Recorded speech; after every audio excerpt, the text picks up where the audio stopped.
The Weed of the Week is sponsored by the Enlist Weed Control System from Dow AgroSciences, a new herbicide and trait system that will build on glyphosate. You work to protect your farm's legacy and to keep it going.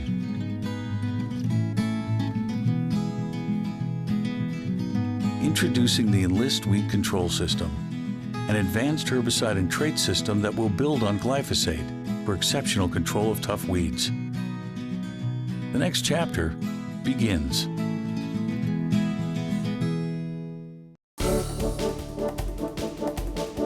Our weed of the week is barnyard grass, and Darren, you were telling us a little earlier in the show, with this weed, there's one little thing that you've got to know. What is it? It's not what the weed has, it's what it doesn't have. And what barnyard grass doesn't have is a ligule.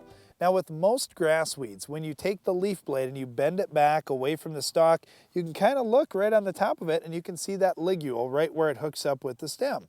Now what we don't have on barnyard grass is a ligule. The ligule is absent. And when we see that in our fields, this is about the only grass weed that we have on our farm ever that we don't see a ligule on. So barnyard grass is pretty easy to identify, and it gets you looking for that very important plant part, the ligule. Now Darren, it's easy to identify. I wish it was that easy to control. Well, it's a little more difficult to control than most weeds, and that's fine, Brian, because you know, if they're all simple like green foxtail is for us, well, it wouldn't be any fun. Well, so we got to have some weeds that are a little tougher. And we wouldn't have a job. We wouldn't have a TV well, show. Weed of the Week wouldn't easy. be nearly as interesting if all the weeds were simple to kill.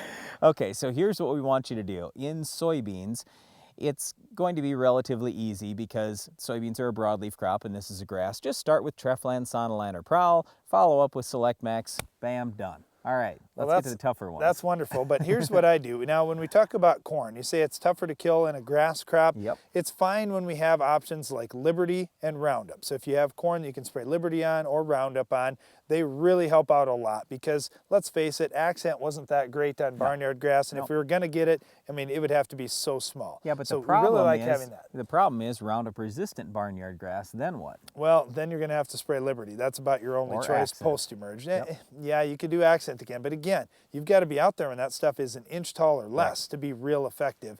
That's tough to do. So that's why it's important to have a really good pre-emerge herbicide down, like a full rate of Harness, Surpass, Outlook, or Dual. Well, even in Roundup Ready corn or Liberty Link corn, we really like putting a strong rate of a pre down. It's well worth it when you look at your return on investment. Okay, and wheat, we would suggest going with Prepare down, follow with Axial post-emerge. Those are probably the two best options. So when you're looking at grass in your field this year, look for that ligule, and if you can't find one, chances are you have our Weed of the Week, barnyard grass. Well, that's it for our Weed of the Week, but stay tuned. Iron Talk is coming up next.